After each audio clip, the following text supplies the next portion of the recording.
السلام عليكم، ازيكم يا حبايبي؟ عاملين ايه؟ النهارده ان شاء الله هنعمل كبده. طيب هنعمل فيها ايه؟ الكبده بتتنقع ولا بتتغسل ولا ايه؟ انا عن نفسي ما بنقعهاش، انا بغسلها بايه؟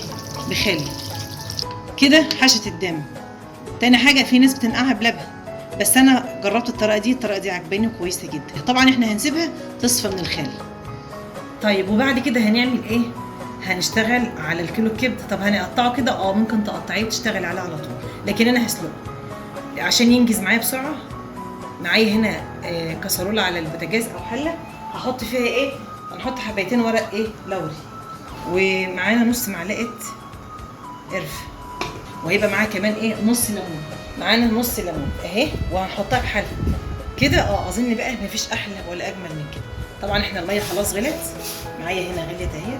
هننزل بالكبده بتاعتنا نسلقها. دي كبده طبعا يعني ايه؟ تسلقها 10 دقايق بس. هتتسلق 10 دقايق، حاطين فيها ورق لورا، ميه معاها شويه نص معلقه قرفه ونص ليمونه خضراء عشان تحوش الزفاره. طبعا زي ما قلت لكم احنا سلقناه في غلاف بيبقى هنا، انا ما رضيتش اشيله، لا قلت اوريه لكم. ده بيتشال كده سوانيه او مسلوقه، بس طبعا كل مسلوقه بتبقى ايه؟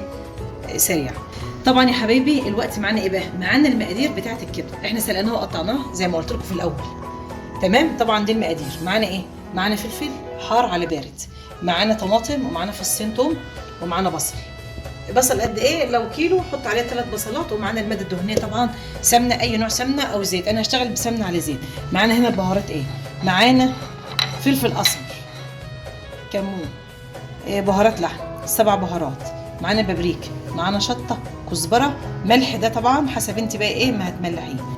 زي ما قلت انا هشتغل بسمنه على زيت. سمنه ايه بقى؟ اي سمنه تشتغل عليها براحتك. هننزل بالبصله. طبعا البصله تقطعها راجع لك، ممكن تقطعها زي ما انا عاملاها كده كجوانح، يا اما تضربيها في الكبه يا اما تقطعيها. بس طبعا لما تقطعيها كده او تقطعها على ايدك بيبقى طعمها احلى من الكبه، لان الكبه طبعا بتهرسها قوي زياده عن اللزوم. طيب في طريقه، دي طريقه ممكن تعمليها بصل وتحطي البهارات وتنزلي بفلفل، بقرن فلفل حراق، وتبقى ديت طريقه. ممكن تنزلي بالكبده من غير اي حاجه خالص، وبقرن فلفل برده اخضر، بس كل عايزاه حراق، عايزاه مش عايزاه بقى براحتك.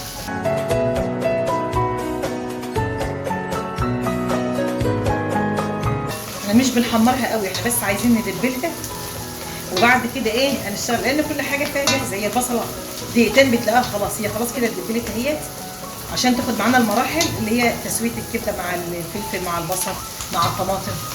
فكل طبعا ما بتعمليها هننزل بالاربع فصوص توم. طبعا احنا دلوقتي حطينا البصل، حطينا الزيت والماده الدهنيه، اي نوع زي انت حباه، ايه اللي انت عايزاه. نزلنا بالبصله ودبلناها اهيت، وبعد كده نزلنا بفصين توم، وبعد كده هننزل بايه بقى؟ هننزل بالكبده بتاعتنا. الكبده طبعا في الاول انا وريتكم السلق ازاي يا بنات.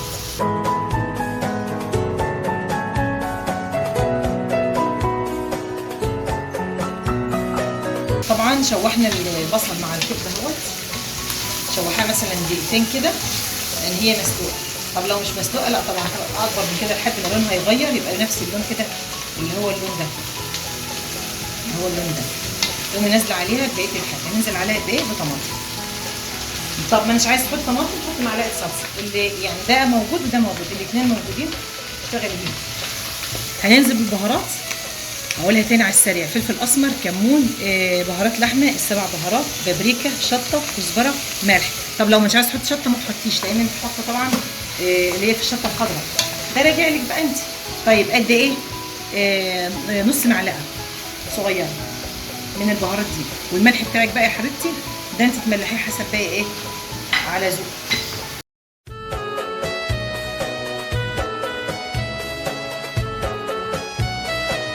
هننزل بقى طبعا بالفلفل زي ما قلت. الفلفل ده عليه فلفل بارد وحامي، فاللي يحط شطه ما يبالغش، يا اما ما تحطيش خالص، عشان لو عندك اطفال او عندك حد عنده حساسيه ما بيحبش الشطه.